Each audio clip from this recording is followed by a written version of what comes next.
This is going to be probably probably the weirdest college football season we've ever experienced in our lifetimes. I think is that a fair statement? I definitely agree. Just the whole existence of the two pack and probably more alignment on the horizon and the this Yeah. new wonky two team playoff that no one or sorry 12 team, not two team. This wonky new 12 team playoff, which I think we still have yet to understand all the quirks around that system too. I mean, and this is our college football preview right now. I'm Tommy Gahan, that's Lyons. Um, Listen, with all this realignment, it feels like we are in a very strange place in the history of college football, almost a point of no return. I almost feel like we've crossed a Rubicon, if that makes sense. Like, we Yeah, hit the point of no return where we now have no more regional rivalries are basically dead. I guess not completely dead, but it feels kind of dead. And long live, the almighty dollar and the new Big Ten and all that crap. yeah. There's no putting the genie back in the bottle. I think my idealist view of regional college football and what the hell do we even call the Power Five anymore? Because It's the Power Four. It's the Power Four. You can't call it the yeah, Power Five. There's literally is yeah, not. because It's literally not the Power Five. There's four conferences. The fifth one got murdered. And let's start with this. Let's go through the Power Four conferences. And as I said to you, it's one surprise team, one disappointing team, the worst team in the conference, and then the champion of the conference. okay, All right, we'll okay.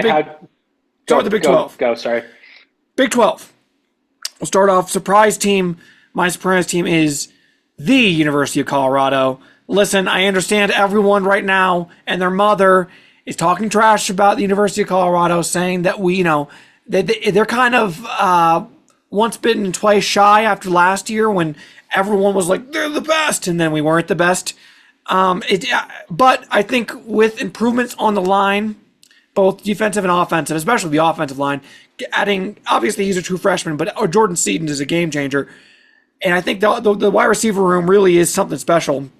Along with having a guy who might be the best quarterback in the country, in Shedeur Sanders, and another first round talent, top 10, top 5 talent in Travis Hunter, I think that Colorado surprises some people. Wins like 8 games. People don't see it coming. People were saying like 5 wins. I But think it's a good place yeah, to set the bar. yeah, like 8 wins. Yeah, I'm with you, and I think a lot of it comes down to injuries. Honestly, injuries and scheme for that team because there's no doubt they've been bringing all kinds of talents in the door.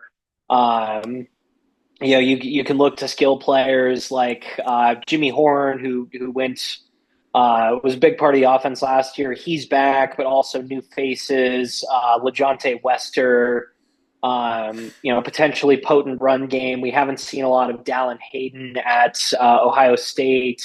So would they put He's that as your surprise team as well? I would say I had Arizona in here as Oh, in my really? notes just for um yeah just I know they lost the coach to Washington at the end of last season. But I think Fafita is he's a real guy at quarterback, and that sometimes that's enough to just carry the load, and I think they'll be in the kind of 7 to 8 wins range like you mentioned for CU too. So that's interesting because moving on to my disappointing team is Arizona. Oh, okay, fire away. So Arizona last year, obviously Arizona under Jed Fish, they had a surprise season. No one expected them to be that good. No one expected Jed Fish to turn that program around so well, so quickly. And yes, they kept a lot of the guys, from leaving after Jed Fish, left town for Washington. However, I think that you lose a coach like Jed Fish, and I think it really takes something out of you. I think they played over their heads last year, And without that same coach in place, I think that they fall down to earth a little bit. That's my take on it. I feel like there's some high expectations for him, and they kind of plummet a little bit. Who do you have as your champion in the conference? We'll start with the worst team. I say Houston. No talent. Coach Holgo. I love Dana, but he destroyed that roster. And although I like Willie Fritz, it's going to take him some time. My champion is Kansas. Obviously, everyone is hyping up Utah a lot, but who do they even have at quarterback at Utah? I feel like you still need that guy, and they don't have that guy. Kansas does have that guy. Kansas has a otherworldly great head coach, I think, in Lance Leipold. And I really like Kansas. I think they take the step up this year. I like the talent there as well. My team that I tabbed was Utah. I just think Kyle Whittingham is he's probably a top 5-10 head coach in the nation at this point. I think that's just pretty indisputable. He's great at putting together conference championship caliber teams with. Well, he's literally built that program. He's helped build that program. And minimal star rate. Not he's not pulling in 4 or 5 star guys. He's a developer of talent rather than just a pure recruiter. That's true. Cam Rising coming back after missing basically the entire season last year. I can't remember if he even took a snap or not, but I've got the Utes tabbed to win the conference. All right, moving on to the Big Ten. Surprise team for me is Indiana, the Hoosiers. I love Coach Siggs. Kurt Signetti comes over from James Madison, built that program quickly. I don't think they're going to compete at all in the conference, but I think they get 7 or 8 wins, and then they surprise people with how close they are in a couple of big games. And that's enough to be a surprise, I think, in the Big Ten with Indiana. Agreed. Yeah, I like that one. I went a little I took kind of a slant here. My surprise team is Iowa's offense. I don't think so. I just think they set the bar for being terrible for offense last year at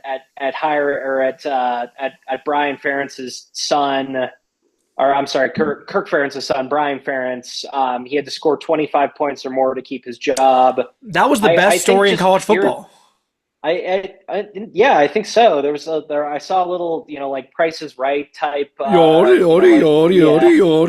that was great. Yeah. I just think purely the move away from the nepotism hire and getting a healthy Cade McNamara back, I think this could be, but the whole package of Iowa too. We know they're going to be solid on defense, so I think they could be a surprise team all around. I heard Cade didn't do well in the spring game. That's my biggest question mark about that offense. And yeah, he not only that, then Ferentz gets suspended. So that's for recruiting him. My disappointing team in the Big Ten is Nebraska. Listen, Nebraska, I was reading, these season previews where they're saying 9 wins.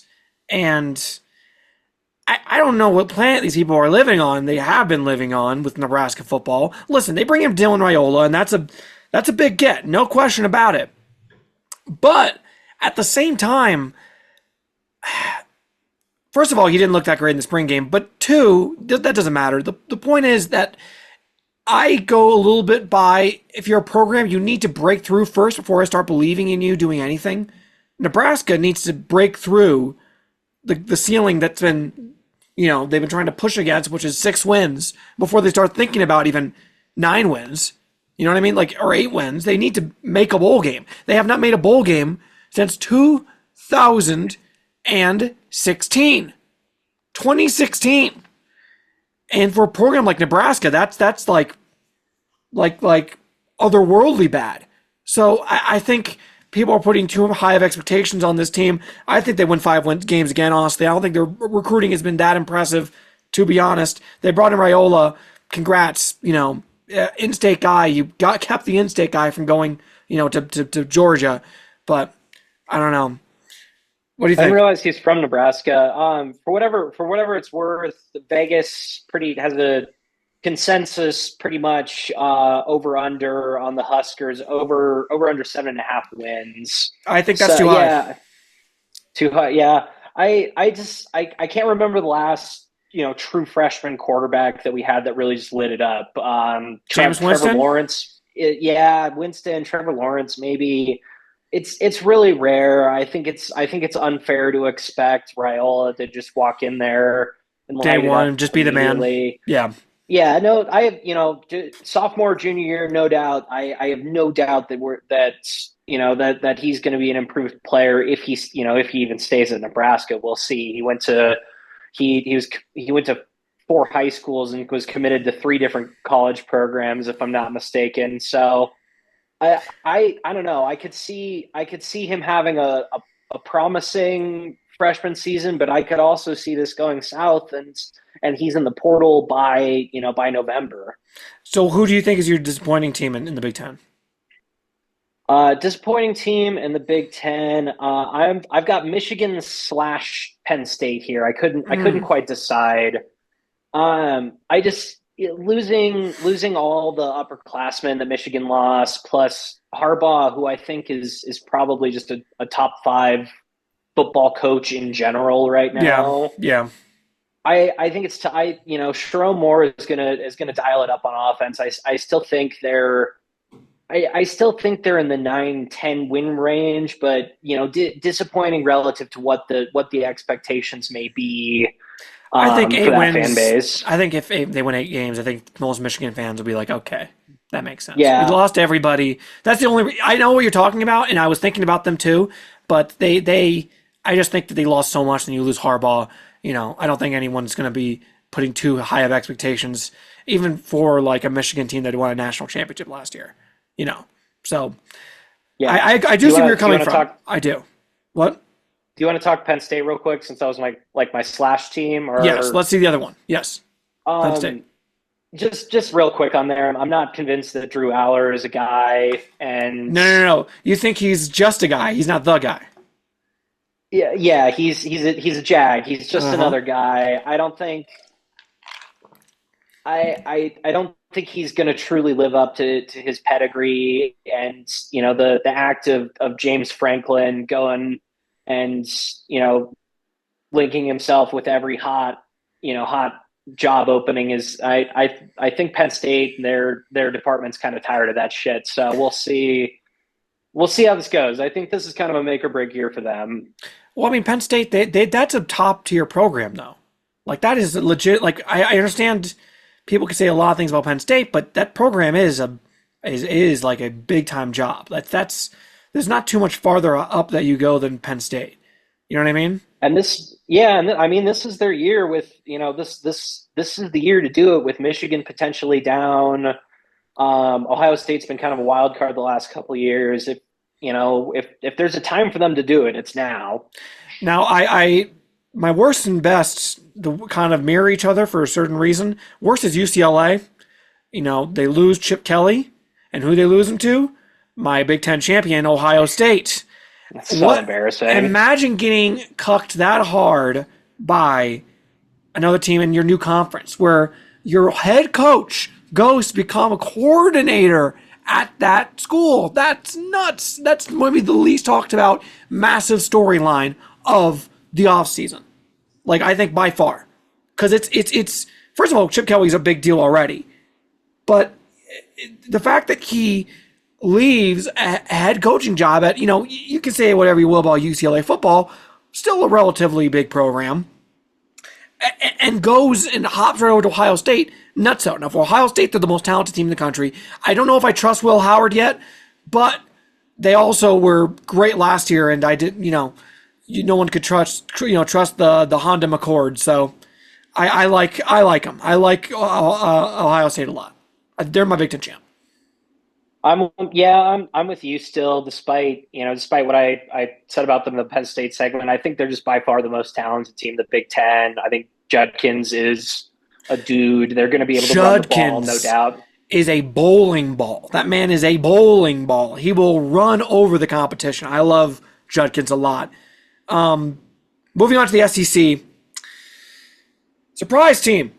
So again, there's kind of a slash here, but the first team really is the team that's important, is Texas A&M.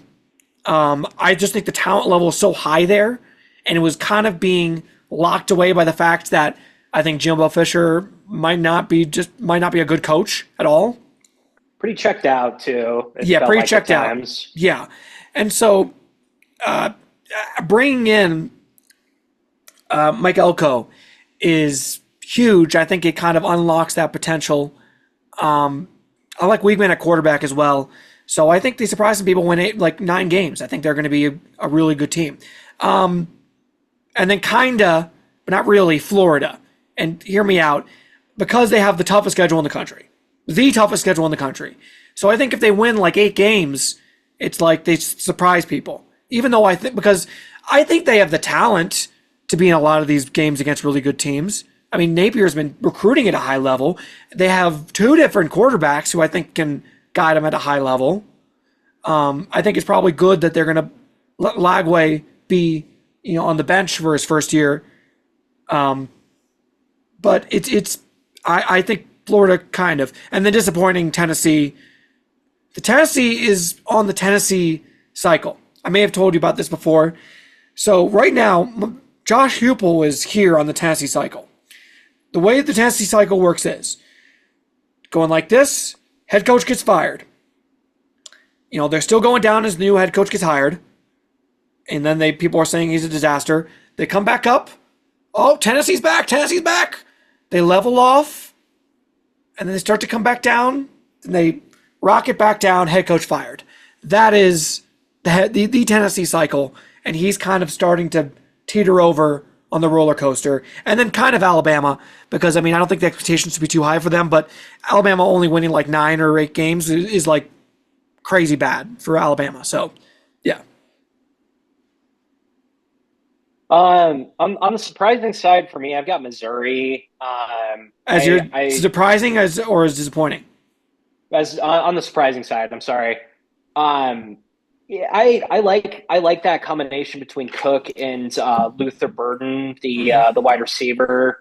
I think Burden gets invited to New York for the Heisman. And I don't think he wins it just because it's quarterback award these days. But Yeah. I think that combo is enough to carry an offense. I think they'll win a solid 8 games in that conference. On the disappointing side, I had Oklahoma. We're going to see first year starter at quarterback. I think I have them to struggle in their first year in the SEC. Honestly, I could see that. Especially compared to Texas, who I think is going to be really good. My worst is Vandy. Obviously, they're Vandy. And the best, Georgia, sadly.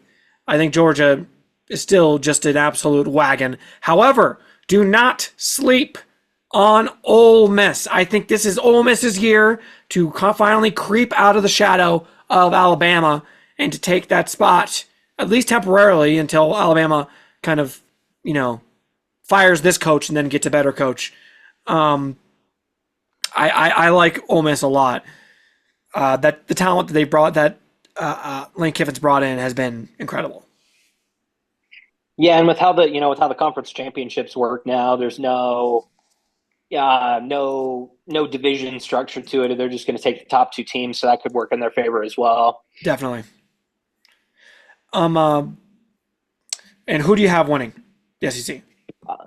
I'm with you. I'm indisputably Georgia. I think the only thing that can derail them is the Athens State Police, the Athens Police Department.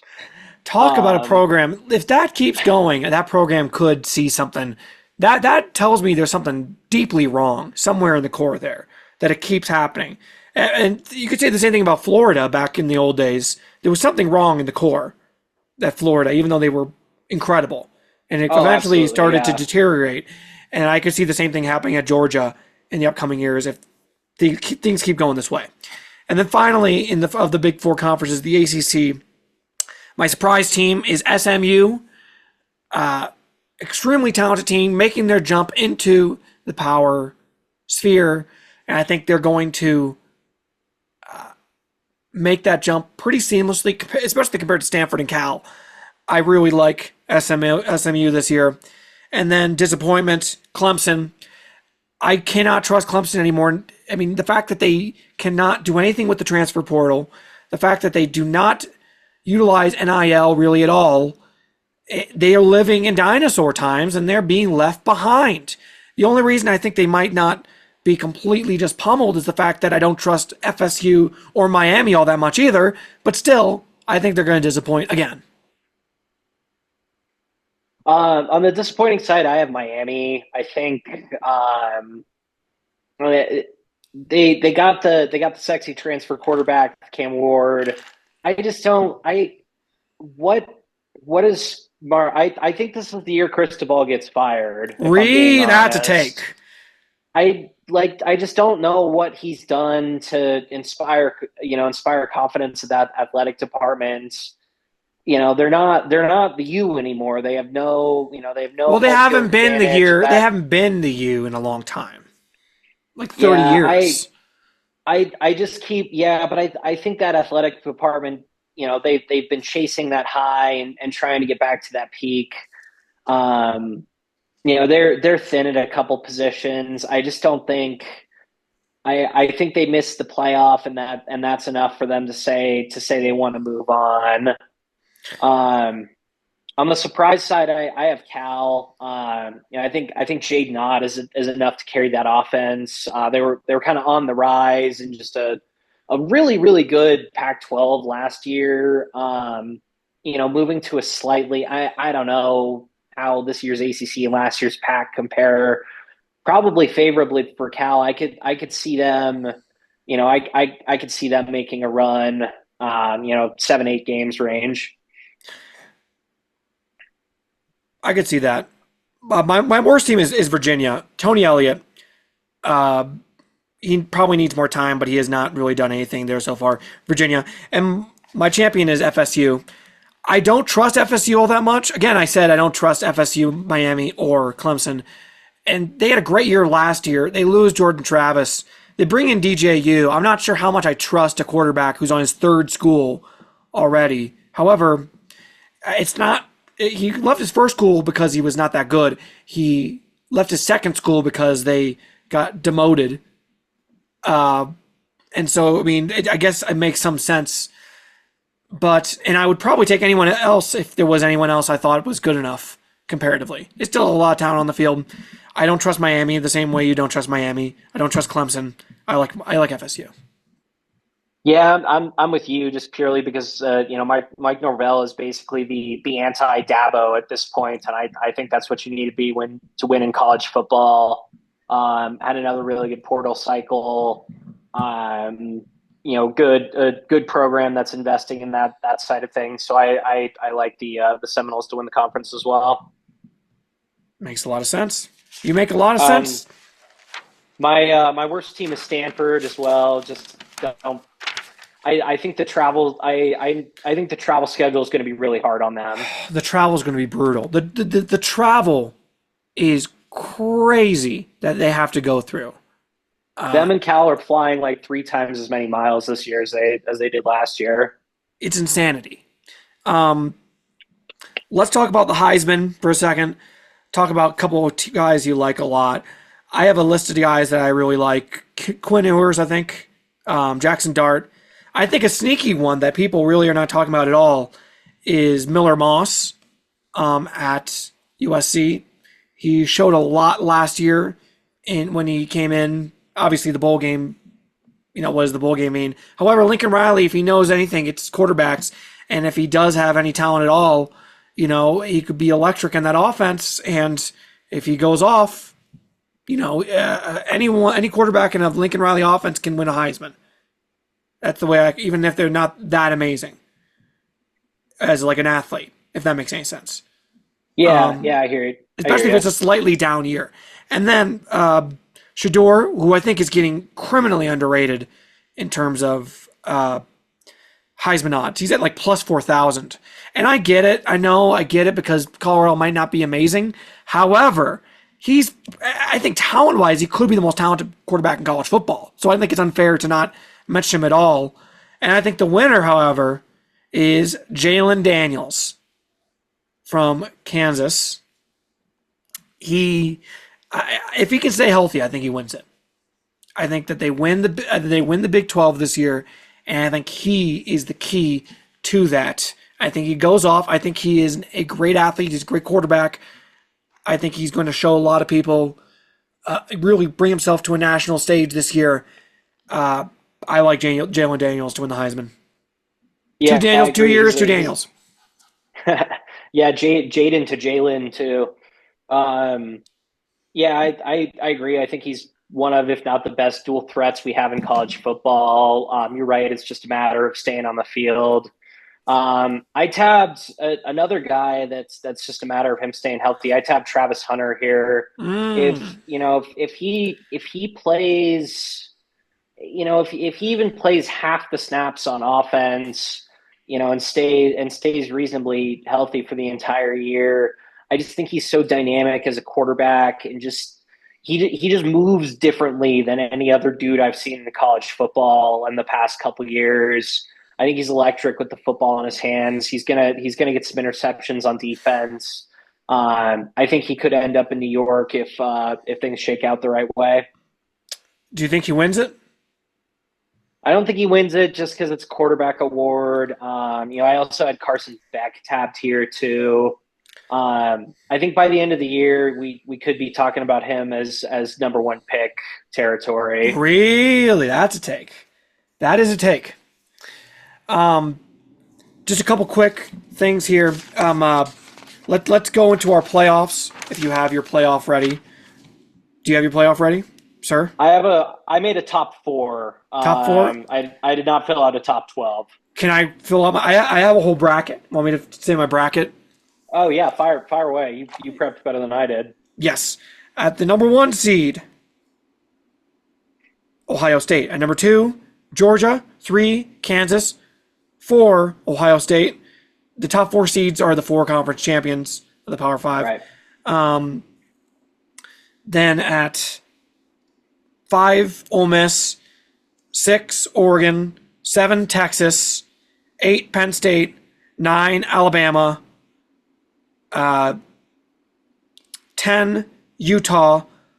11, Texas A&M. And then at 12 is the one power group of 5 team, UTSA. And then UTSA, Ole Miss, I like Ole Miss. Bama, Penn State, Utah, Texas, Texas A&M, Oregon, Kansas, Oregon, Georgia, Texas, Georgia, Ohio State, Penn State, Ohio State, Ole Miss, FSU, Ole Miss, and then Ole Miss, Ohio State, Oregon, Georgia, Ohio State, Georgia. Your national champions, the Ohio State Buckeyes.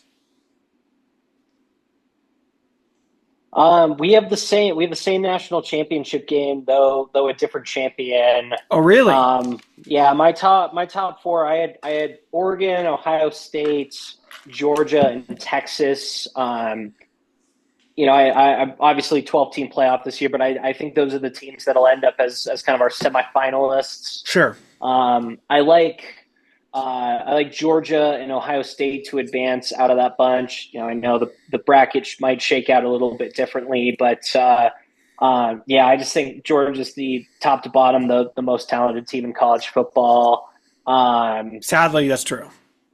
It's going to be hard stopping them, especially in a format where they just have waves and waves of dudes to throw at you. Whereas, I think some of these teams that aren't as deep might struggle with this, to play as many games that there are going to be in this college football season. Yep. I can see that. Yeah. I guess partially for me, it's wistful thinking as a Florida fan.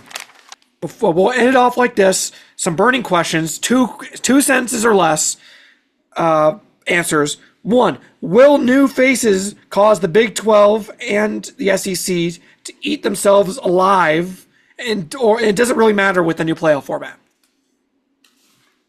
I think it's gonna be interesting because there's gonna be some 2 or 3 loss Big Ten and SEC teams that are probably worth a look, just depending because like you mentioned with Florida's schedule, there are just going to be so many of these murderers row schedules going Yep. forward that we might take a more critical eye to some of these 2 or 3 loss teams going forward, especially if we're going to 14 in a couple of years now too.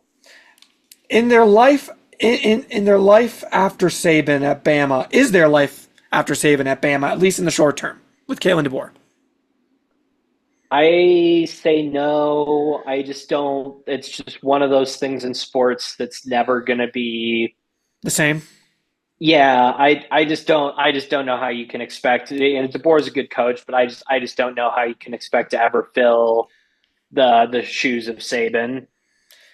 All right. Is this the make or break year for for Ryan Day at Ohio State after losing 3 years in a row to Michigan? If he loses again to I Michigan, is he fired? I say yes, absolutely. These rivalries are such a big deal, and especially that one in Big Ten country. And beating Michigan is their ticket to the Big Ten championship game, and the or has been for the playoff recently as well. It's just it's hard to imagine them. It's hard to imagine Ohio State moving on again with Ryan Day after they've let him make all these changes and they still lose to Michigan. And finally, is Colorado a bowl team? And do they have too many haters? Yes to both questions. I think they're like a 7-5, 8-4, maybe like a Pop Tarts Bowl appearance. I'm fine with that. And yes, they have way too many haters because the Dion roster building strategy is not too much different than what he's just more extreme with it than guys like Norvell and even Ryan Day now bringing in guys from all over the country. I agree wholeheartedly. I think that the haters are out in force right now. Paul Feinbaum can't stop talking about Colorado. Constantly talking about Colorado. Colorado, Rent Colorado, free. Colorado. For a guy who covers the SEC, he can't stop talking about the fact that Colorado gets any press at all pisses him off so much. It's wild. And just to circle back a couple of those questions, yes, the SEC and the Big Ten are going to eat themselves alive, but no, it doesn't really matter because of the new playoff. No, there is not life after Saban. Kalen DeBoer is the coach before you get the coach. In the short term, I think after that, I think they probably bounce back because, after all, they are Alabama. They will find their way back. This is the make or break year for Ryan Day. If you lose to Michigan again, I think he might be tarred and feathered and kicked out of Ohio, never to be heard from again. And yeah, Colorado gets too many haters. Too many haters. Must be the money. They love to raise you up and they love to knock you down. Everyone is rooting for North Dakota State. Thankfully, because everyone's talking about the North Dakota State game, I think Colorado's going to be ready for it. They're not going to get caught by surprise like some of these teams are when they play. Oh, they're playing an FCS school. I think Colorado will be ready. Please be ready, Colorado, because I can't deal with the internet if they lose to North Dakota State. Disaster. I will be on the other side of the globe for that game, so I'll be far, far away from the haters if that even happens. I will So send we'll you 1,000 see. screenshots just to torture you, Zachary, because you're Oh not going to be no! here. Oh no! Yeah, Oh no! yeah. Yes. Oh, yes. All right. Thank you, folks. Tune in to our NFL preview coming very soon.